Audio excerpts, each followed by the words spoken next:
Good morning to all of you.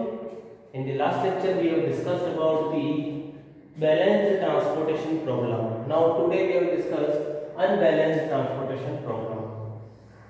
Balanced transportation problem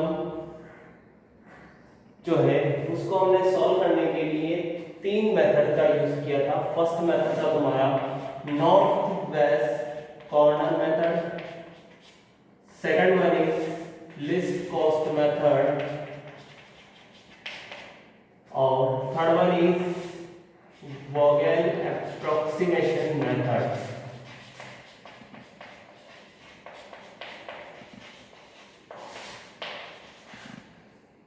These methods are used for balanced transportation problem. This is also used for unbalanced transportation problem to solve transportation problem. But when we have applied these methods, first we have convert unbalanced transportation problem to balanced transportation problem. Okay. First में क्या करना होगा, जब भी हम इन तीनों method का use करना स्टार्ट करेंगे उससे पहले तुम्हें क्या करना होगा, जब तुम्हारे को ये पता लगे कि ये अनबैलेंस्ड ट्रांसपोर्टेशन प्रॉब्लम है तो उसको क्या करना होगा, बैलेंस्ड ट्रांसपोर्टेशन प्रॉब्लम में कन्वर्ट करना होगा. अब फर्स्ट स्टेप क्या होती है, identified that the problem is balanced transportation and unbalanced. First में ये आइडेंटिफाई करना होगा कि तुम्हारी जो प्रॉब्लम है वो बैलेंस है या फिर अनबैलेंस्ड है. तो देखो प्रॉब्लम जो है उसको पता लगाने के लिए तुम्हारे को सिंपली ये देखना है कि तुम्हारी जो ट्रांसपोर्टेशन टेबल बनी हुई है, ओके, वहां पर तुम्हें एक तो देखनी है सप्लाई और एक देखनी है demand. When supply and demand is equal, when supply and demand is equal, that is called balanced transportation problem.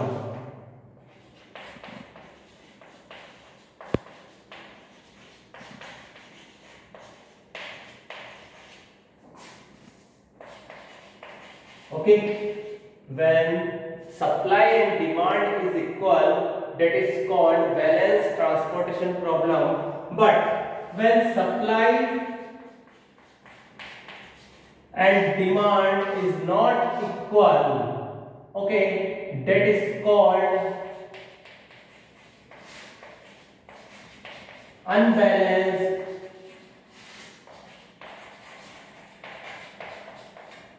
transportation problem. Okay, complete. अगर तुम्हारी सप्लाई और डिमांड इक्वल है तो उसे क्या बोलेंगे, बैलेंस ट्रांसपोर्टेशन प्रॉब्लम. बट अगर वो बैलेंस इक्वल नहीं है, अनइक्वल है, इस कंडीशन में क्या हो जाएगी तुम्हारी अनबैलेंस ट्रांसपोर्टेशन प्रॉब्लम. तो फर्स्ट में क्या करना होगा, unbalance transportation problem convert to balance transportation problem. Okay, तो हम फर्स्ट स्टेप को देखते हैं कि इसको कैसे सॉल्व करते हैं. First step, suppose we have an example of unbalanced transportation problem. First हमारे पास में एक तो दिया हुआ है तुम्हारे पास डिस्ट्रीब्यूशन सेंटर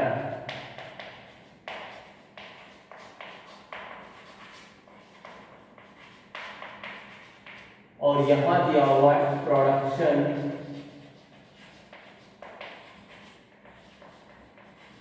सेंटर. ओके, यहां तक कंप्लीट, कोई प्रॉब्लम नहीं है. अब देखो फर्स्ट हमारे पास में सपोज होता है तुम्हारे पास में तीन डिस्ट्रीब्यूशन सेंटर एंड तीन प्रोडक्शन सेंटर गिवन हो. तो फर्स्ट है distribution centre 1, distribution centre 2 and distribution centre 3. Production centre 1, production centre 2 and production centre 3. अब तुम इन तीनों को देख करके तुम ये सोचो कि तीन डिस्ट्रीब्यूशन सेंटर है और तीन ही तुम्हारे क्या है, प्रोडक्शन सेंटर है. इसका मींस ये बैलेंस ट्रांसपोर्टेशन प्रॉब्लम है. नो, जब तक कि तुम्हारे पास में सप्लाई और डिमांड नहीं हो जाती है तब तक तुम ये डिसीजन नहीं ले सकते हो कि ये बैलेंस है या फिर अनबैलेंस है. तो पहले हमें क्या करना होगा, इसकी कॉस्ट को पुट करना होगा, फिर इनकी सप्लाई एंड डिमांड को देखना होगा, चेक करना होगा, फिर उसके बाद ऊपर ये डिसीजन लेंगे कि ये बैलेंस है या फिर अनबैलेंस है। तो देखो इनकी कॉस्ट की बात कर लेता हूं मैं। तुम्हारे पास में cost of distribution centre and production centre की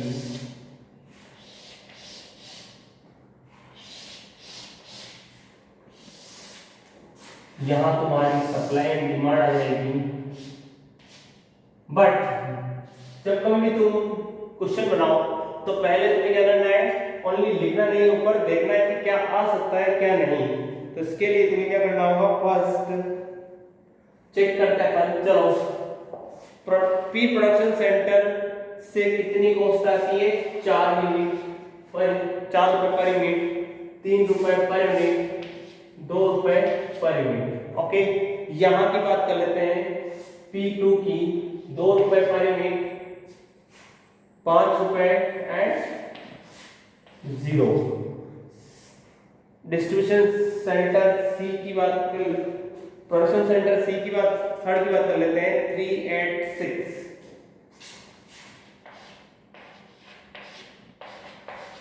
ये तुम्हारी कॉस्ट हो गई। इनसे भी हम ये नहीं कह सकते हैं कि बैलेंस है या फिर अनबैलेंस, हमें चाहिए सप्लाई एंड डिमांड। तो हमारी सप्लाई की बात कर लेते हैं अपन। यहां पर तुमने लिखा सप्लाई, ये क्वेश्चन है तुम्हारा। सप्लाई है 10, 13 एंड 12 और डिमांड है तुम्हारे पास में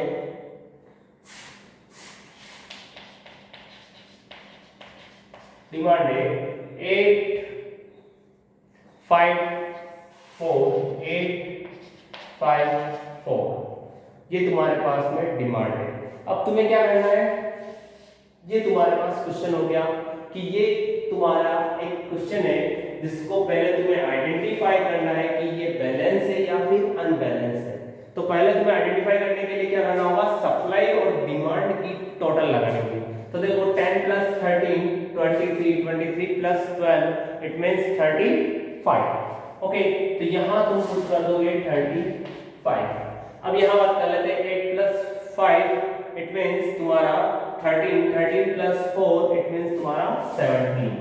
तो यहां देखो जब तुम्हारी सप्लाई और डिमांड इक्वल नहीं है, सप्लाई कितनी है 35, डिमांड की टोटल कितनी है 17, इट मींस ये दोनों इक्वल नहीं है। 17 is not equal to 35। Okay, it means क्या हो रही है तुम्हारी, ये अनबैलेंस ट्रांसपोर्टेशन प्रॉब्लम है। पहला फर्स्ट क्या है तुम्हारी, अनबैलेंस ट्रांसपोर्टेशन प्रॉब्लम। अब जब कभी तुम्हारे पास में सप्लाई और डिमांड इक्वल नहीं है तो वो तुम्हारी क्या होती है, अनबैलेंस ट्रांसपोर्टेशन प्रॉब्लम होती है। अनबैलेंस ट्रांसपोर्टेशन प्रॉब्लम को सॉल्व करने के लिए हमें क्या करना होता है, बैलेंस ट्रांसपोर्टेशन प्रॉब्लम में उसे कन्वर्ट करना होता है। अब ये कन्वर्ट किस बेस पे होगा, क्योंकि तुम्हें यहाँ पता लगाना होगा कि क्या करें कि ये दोनों इक्वल हो जाए। इट मींस मुझे क्या करनी होगी, तुम्हें पता लगाना है डिमांड कम है या सप्लाई कम है। पहले पता लगाना है कि डिमांड इज लेस देन या सप्लाई लेस देन। तो यहां देखो supply is greater than from demand, it means demand तुम्हारी कम है और सप्लाई तुम्हारी क्या है, ज्यादा है। इट्स का मींस तुम्हें क्या करना है, एक डिमांड और पुट करनी है। तो तुम्हारा जो सप्लाई का कॉलम है वो चेंज होकर कहां चला जाएगा, नेक्स्ट कॉलम में चला जाएगा। ओके, वो तुम्हारा क्वेश्चन था। अब हम आंसर स्टार्ट कर रहे हैं तुम्हारा। तो यहां पर क्या करना है, तुम्हें पहले क्वेश्चन लिख दिया, फिर तुम्हें एक टेबल और बनानी है। वहां पर बीच में तुम्हें एक D4 जिसे अपन बोलेंगे डमी कॉलम। क्या होती तुम्हारी ये डमी कॉलम, ठीक है। ये तुम्हारा क्या है, डमी कॉलम है। अब यहां पर तुम्हारी क्या जाएगी, सप्लाई आ जाएगी। फिर से सप्लाई तुम्हारी क्या कहती, 10, 13 एंड 12, यानी कि यहां की टोटल तो 35 तुम्हारी है ही है। बट यहां कम है, यहां पर कितनी आ रही थी 17। क्वेश्चन में हमने चेक किया 17 आ रही है। तो यहां पर कितना ऐड करें कि 17 क्या बन जाए तुम्हारा 35 बन जाए, तो हमें क्या करना होगा, इन दोनों के बीच का डिफरेंस कैलकुलेट करना होगा। 35 और 17 के बीच का डिफरेंस कितना आ रहा है ये तुम्हें कैलकुलेट करना होगा। तो यहाँ देखो तुम्हारा डिफरेंस कितना आ रहा है 17 और 35 के बीच का 18। जो तुम्हें क्या करना है, डमी एक्टिविटी जो डमी कॉलम बनाया है उसकी डिमांड में तुम्हें क्या लिखना है, 18 लिखना है। ओके, जो तुमने डमी कॉलम बनाया है उसकी डिमांड में क्या लिखना है, तुम्हें 18 लिखना है। अब इन फिर से इन सब को ऐड करना है, जो भी तुम्हारी डिमांड है 8, 5, 4 और 18, इट मींस ये क्या होगा तुम्हारा 35। Okay complete. यहां तक तो कि हमने क्या कर दिया, हमने एक डमी कॉलम को ऐड किया, जितनी भी डिमांड की कमी थी, जितनी भी डिमांड की कमी है वो पूरी की पूरी डिमांड कहां पुट कर दी अपन ने, डमी कॉलम की डिमांड में पुट कर दी है। यहां तक कोई प्रॉब्लम नहीं है। इससे हमारी क्या हुई, डिमांड और सप्लाई तो इक्वल हो गई, बट यहां की कॉस्ट कहां है, क्योंकि यहां पर भी तो कुछ ना कुछ सेंड करूंगा ना मैं, तो इनकी कॉस्ट कहां है, इनकी कॉस्ट हमेशा याद रखना, जो भी तुम डमी कॉलम या डमी रो इंट्रोड्यूस करते हो उनकी कॉस्ट हमेशा क्या होगी तुम्हारी, जीरो ही रहेगी। तो यहाँ पर इनकी कॉस्ट हमेशा क्या रहेगी, जीरो, क्योंकि इनको यहाँ पर सेंड करने के लिए कोई कॉस्ट नहीं, ये मेरा कोई डिस्ट्रीब्यूशन सेंटर नहीं बचा है, ये ओनली फॉर क्या है कि ये डमी है कि हाँ इसको भी मैं सेंड करके अपनी कॉस्ट को कम कर सकता हूँ। Okay complete. तो यहाँ पर ये क्या है तुम्हारा डमी है, इसलिए इनकी कॉस्ट हमेशा क्या रहती है, जीरो ही रहती है। ये क्या थी तुम्हारी, अगर तुम्हारी सब डिमांड में कमी है तो तुम इस टाइप से इस क्वेश्चन को सॉल्व कर सकते हो। Okay complete. यहां तक कोई प्रॉब्लम नहीं। हमने क्या किया कि हमने पहले चेक किया कि ये जो क्वेश्चन है वो बैलेंस है या फिर अनबैलेंस है। तो हमने चेक किया कि डिमांड और सप्लाई के बीच में क्या डिफरेंस है, अगर है तो वो क्या हो गया, अनबैलेंस है, बट अगर नहीं है तो वो क्या हो गया तुम्हारा, बैलेंस है। तो यहाँ पर हमने चेक किया तो पता लगा कि ये क्या है, अनबैलेंस्ड ट्रांसपोर्टेशन प्रॉब्लम थी, क्योंकि तुम्हारी सप्लाई की टोटल 35 थी और डिमांड की टोटल 17 ही थी। तो हमने क्या किया, आंसर स्टार्ट करने से पहले इसको क्या किया, बैलेंस ट्रांसपोर्टेशन प्रॉब्लम में कन्वर्ट किया। किस टाइप से किया, हमने जो भी कमी थी, अगर डिमांड की कमी है तो हमने क्या किया, डिमांड के लिए एक कॉलम और तैयार कर लिया है। यहाँ पर तुमने क्या कर लिया है, जो तुम्हारी सप्लाई और डिमांड के बीच का डिफरेंस था वो तुमने यहाँ पर डमी कॉलम में डमी कॉलम की डिमांड में पुट कर दिया है, जो तुम्हारा कितना था 18। अब इनकी कॉस्ट की बात करें, क्योंकि ये क्या है, डमी है, इसमें इनकी कॉस्ट भी क्या होगी, 0 0 0, जो अपन ने इनकी कॉस्ट को पुट कर दिया। इस तरह से तुमने क्या किया, जो अनबैलेंस्ड ट्रांसपोर्टेशन प्रॉब्लम थी उसको तुमने बैलेंस ट्रांसपोर्टेशन प्रॉब्लम में कन्वर्ट कर दिया। ओके यहां तक कंप्लीट। अब अगर मैं यही बात तुम्हारी सप्लाई अगर लेस देन हो डिमांड से, तो तुम कैसे इसको सॉल्व करोगे ये डिस्कस कर लेते हैं। ये तुम्हारी डिमांड की कमी थी जो मैंने डिस्कस की। अब अगर मैं कहूं कि सप्लाई भी तुम्हारी कम हो तो तुम कैसे उसको लिखोगे। जैसे सपोज मेरे पास फिर से डिस्ट्रीब्यूशन सेंटर D1, D2 और D3, बट इस बार प्रोडक्शन सेंटर कितने हो, P1 और P2। इन दोनों को देख के हम ये नहीं कह सकते हैं कि ये अनबैलेंस है, क्योंकि जब तक तुम्हारी डिमांड एंड सप्लाई की अमाउंट नहीं आ जाती है तब तक हम इनको बैलेंस या अनबैलेंस के रूप में नहीं लिख सकते हैं।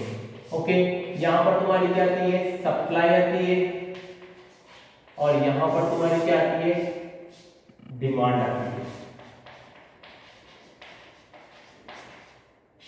ओके यहाँ तक कंप्लीट हमारा क्वेश्चन। अब मैं क्वेश्चन में क्या लिखते हैं कि कॉस्ट कितनी है, तो कॉस्ट कितनी है, फर्स्ट 28, देन 17 और 26, 19, 12 और 16। ओके तो यहाँ पर तुम्हारी डिमांड की बात कर लेते हैं। डिमांड कितनी है, 250, 250 एंड 500।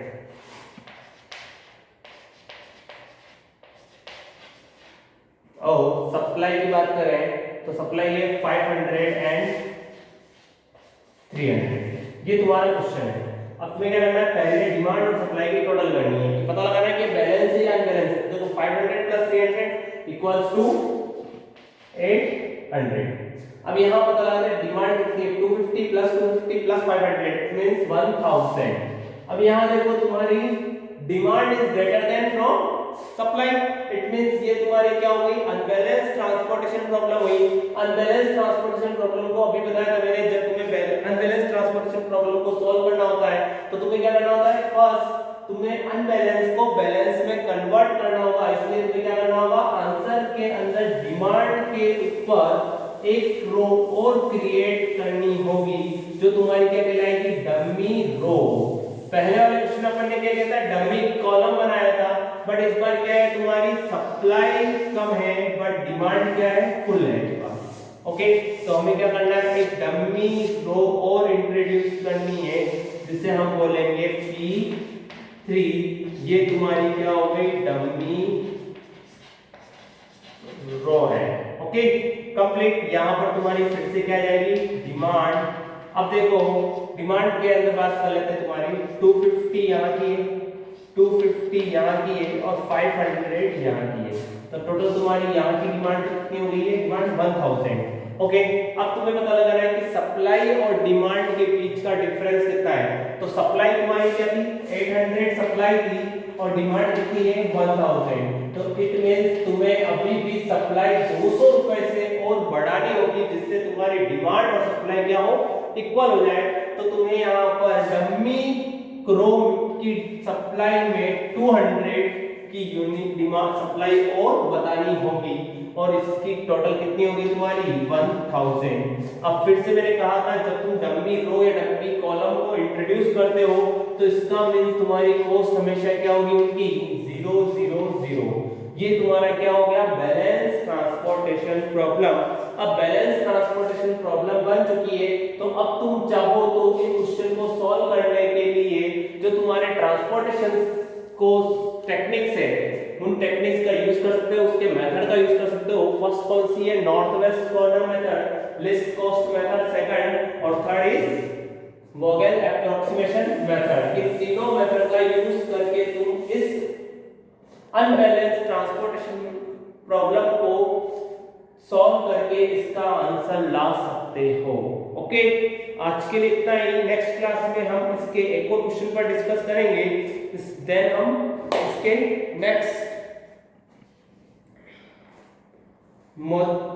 नेक्स्ट टॉपिक पर डिस्कस करेंगे। Okay, thank you, have a nice day.